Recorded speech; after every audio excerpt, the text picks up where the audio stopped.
Welcome to Tune Into the Voice of Truth with Rivionda podcast. We're diving deep today, really deep into a situation that's, well, it's pretty critical and honestly might not be on everyone's radar. Definitely flying under the radar for most folks. We're talking about what's happening over the Levant, specifically the Christian population in Syria, and how rapidly it's shrinking, like seriously shrinking. Yeah, it's really concerning, a 2,000-year-old legacy potentially disappearing. Exactly. We're looking at this article, The Vanishing Light. The plight of Syria's Christians and the threat to a 2,000-year-old legacy really grabs your attention right off the bat. That's the one. By Melkin. Just published today, March 25th, 2025, all the way from Sweden. And we want to get to the bottom of it, How bad is this decline? What's causing it? Wars, extremism, displacement, you name it. It's a whole mess over there. And the big question, the one this article throws out there, can this community, this light be saved? Can the world even do anything about it? It's a heavy question for sure. And this article doesn't sugarcoat things. Right, it makes it clear this is serious business, like really serious. But before we jump into the current crisis, I think it's important to understand just how long Christians have been in Syria. Absolutely. They're not newcomers, not by a long shot. We're talking over 2,000 years. Deep roots. Like since the very beginning of Christianity, deep. Pretty much. I mean, think about it, Antioch. That's in modern-day Syria, right?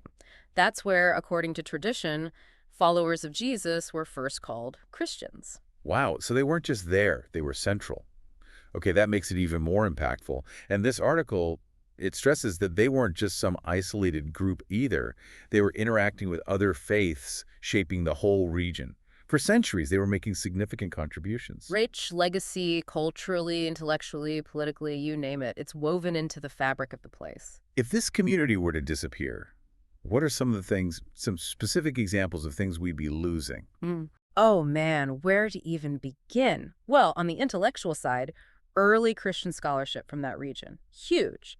They produced so many theological and philosophical texts, influenced both Eastern and Western thought. Okay, so like big picture foundational stuff. Definitely. Think about St. Ephrem the Syrian. His hymns, his writings, still studied and revered today, came right out of that tradition. Wow. Okay, what else? Architecturally, they left behind some incredible examples of early church design and construction. Those ancient churches and monasteries still dotting the landscape, amazing testaments to their skills and presence. You can really see the tangible impact, the physical legacy there. Absolutely. And then there's this element of tolerance and pluralism that the article kind of hints at. It's complex, sure, but historically diverse religious communities in Syria coexisted, and Christians often played this mediating role, champions of inclusive thought. So not just buildings and books, but a whole way of being, a voice for understanding and coexistence, gone. Exactly. We wouldn't just be losing a religious group, we'd be losing a unique voice that shaped Syrian culture, global culture, for centuries. That's powerful, and it makes the decline we're talking about even more tragic. And speaking of decline, the article lays out some pretty shocking numbers. Yeah, it's hard to fathom how much the population has changed. Like, walk us through it, because it almost seems unbelievable given their history, their deep roots there. All right, so get this. Centuries ago, historians estimate that Christians made up over 40% of Syria's population. 40%? That's huge. Right. Fast forward to 1946, when the French Mandate ended, it was down to about 20%. Still significant, though. Yeah, and then right before the Syrian civil war broke out in 2011, it was estimated to be between 8 and 10%. Okay, so a gradual decline, but still a sizable presence. Now hold on tight, because in 2024, they estimated it to be just 1%. Wait, what? 1%? That's barely anything. It's a catastrophic drop. And the article makes it clear this isn't just some slow societal shift. There are specific moments in history that have driven this decline. Like those turning points, those big events that really accelerated things. What were some of those? Well, World War I and the fall of the Ottoman Empire, that was a big one. Huge waves of migration started then, mainly to the Americas and Australia. Makes sense. War, instability, people looking for a safer place. Exactly. And sometimes there were pressures within the Ottoman Empire itself that pushed people to leave. But then the mid-20th century brought more turmoil, the 1963 Beyhath coup. I remember learning about that, a major political shift. And with it came socialist policies, land redistribution, nationalization. A lot of Christian landowners and business owners were hit pretty hard by that. They lost their economic footing. And many of them decided to emigrate, try to rebuild their lives somewhere else. So even before the current war, there was this push, this economic and political pressure to get out. But it's clear that the Syrian civil war, starting in 2011, has been the real knockout punch. The article says 80% of Syria's Christians have fled since then. It's a staggering number, absolutely devastating. And the article digs deeper, highlighting how this war has specifically targeted the Christian community. Targeted by whom? The government. Rebel groups. It's a complex situation, but extremist groups like ISIS, they've been absolutely brutal. Kidnappings, beheadings, horrific acts of violence. And then there's the destruction of churches. Destroying their places of worship, their symbols of faith. It's about erasing their presence, striking fear into their hearts. And the article has some truly disturbing numbers about this church destruction. Between 2011 and 2020, 126 documented attacks. 126 attacks in just 9 years. Yeah. Who's responsible for all this? Well, the article cites data from the Syrian Network for Human Rights, and it breaks it down. The Syrian regime itself is actually linked to the most attacks, 76. Opposition factions are responsible for 33, ISIS for 10, and various other groups for the rest. So basically, no matter who was in control, the churches weren't safe. Exactly. It's a grim reality, and it shows just how vulnerable they were throughout the entire conflict. And it's not just the churches, right? I mean, the article talks about entire cities, once vibrant centers of Christian life, now just ghosts of their former selves. Absolutely. Aleppo, for example, a major city with a long Christian history. 2/3 of their families have vanished in just over a decade. Went from 37,000 Christians in 2010 to just 11,500. That's heartbreaking. Imagine families torn apart, communities shattered. And it's not just Aleppo, right? This is happening all across Syria. Yeah, the article paints this really poignant picture of displacement, both inside Syria and beyond its borders. Before the war, there were an estimated 1.5 million Christians in Syria. Now, by 2024, it's down to about 300,000. 300,000. It's Yeah. almost unimaginable. I know, and think about those neighborhoods, the ones that used to be bustling with life, places like Damascus's Qasar, Latakia's American District, Aleppo's Aziza. Now they're mostly quiet, lots of abandoned homes, and the people who are left, they're mostly older folks who either can't afford to leave or are just too attached to their homes to even think about it. It's like the soul of these communities is being ripped out. And it's more than just physical destruction. It's this deep cultural loss. Mhm. The article digs into the reasons behind this exodus, and it's not simple, right? No, it's a web of interwoven factors. Religious persecution is a huge one, obviously. Extremist ideologies targeting minorities, creating a climate of fear. Makes sense. When you're being targeted for your faith, your safety is paramount. Right, and when you see kidnappings, killings, bombings of churches, it's understandable that people would want to find somewhere safer. But it's not just about direct violence, is it? The article also talks about the economic collapse. How did that impact Christian communities specifically? Well, the war devastated the Syrian economy. Poverty's rampant, unemployment's sky high, basic necessities are scarce. And we talked about how even before the war, socialist policies had kind of weakened the economic position of some Christians, particularly in land ownership and trade. So they were already vulnerable, and then the war just made everything so much worse. Exactly. Imagine being in that position, seeing no future for yourself, for your family. Immigration becomes less about choice and more about survival. It's a desperate situation. And then there's the political instability, which has been a problem in Syria for a long time, hasn't it? Oh, yeah. The Muslim Brotherhood's insurgency in the 80s, the rise of all these different Islamist factions during the war, it's been chaotic for decades.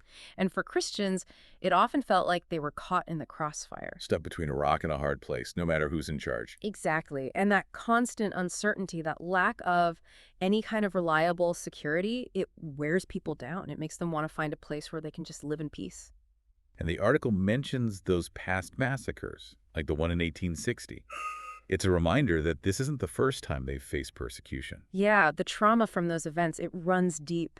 It lingers in the collective memory, and when violence flares up again, those memories resurface, amplifying the fear. So it's like history repeating itself, and that's got to be terrifying. Absolutely. The article acknowledges that Syrian Christians have a history of emigration, like there are over 15 million people of Syrian Christian descent in Latin America alone. But what's happening now, the scale of it, the speed of it, it's unprecedented. It's like a mass exodus. And the article then hits us with these really alarming statistics. I mean, they just hammer home the urgency of this situation. They're hard-hitting, for sure. Yeah. That 80% population decrease, that's from 1.5 million in 2011 to just 300,000 in 2024. Those 126 attacks on churches in just 9 years, many of them completely destroyed, that's deliberate and systematic. And the average age of Syria's remaining Christians is 47. What does that tell you? That there aren't many young people left, that the future of the community is in jeopardy. Exactly. And then you've got the loss of two-thirds of Christian families in Aleppo in just over a decade. It's a microcosm in what's happening across the country. It's just tragic. And it's not just this one article sounding the alarm.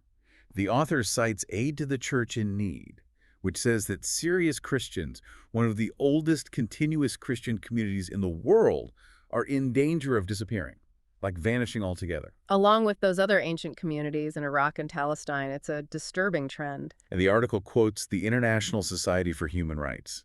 They predict that if things don't change, Christianity in Syria could be extinct by 2050. Extinct in less than 25 years. It's a chilling thought. And the article makes this point that the disappearance of Syria's Christians isn't just a Syrian problem, it's a loss for the whole world. Why is that? Well, think about it. They've been a part of the Middle East's cultural and religious tapestry for centuries. They've been a bridge between cultures, a voice of moderation and pluralism. If they disappear, it's like losing a vital thread from that tapestry. And the world becomes a little less diverse, a little less rich. Exactly. Their story is woven into the history of Syria, of the Middle East, of the world. Losing them would be a tragedy, not just for Syria, but for humanity. So what can be done? The article does offer some solutions, right? It does. It suggests a multi-pronged approach. First, robust international support, humanitarian aid, protection programs to stabilize those areas where Christians are still living. Okay, so immediate aid to help those who are still there. What else? Rebuilding is crucial, not just homes and infrastructure, but churches, schools, community centers. Create an environment where people can come back, rebuild their lives. So it's not just about survival, it's about revival. What about the long term? That's where democratic reforms come in, creating a truly secular and inclusive Syria, one that guarantees equal rights and religious freedom for everyone. That's the only way to ensure a safe and sustainable future for Christians in their ancestral homeland. So it's about changing the system, the very foundation of the state. Absolutely. And the article mentions this report from Human Rights Without Frontiers in Brussels. It basically says that the only way to reverse this trend is through deliberate, well-defined, and consistently implemented policies. There needs to be a real commitment to change. It's a tall order, for sure. So let's bring it all back around. The situation for Syria's Christian community, it's dire. Their history, their culture, their very existence is hanging by a thread. They've faced war, extremism, displacement, and their numbers have dwindled to a point that's almost impossible to comprehend. We started by asking whether this fading light can be rescued. What are your final thoughts on that question?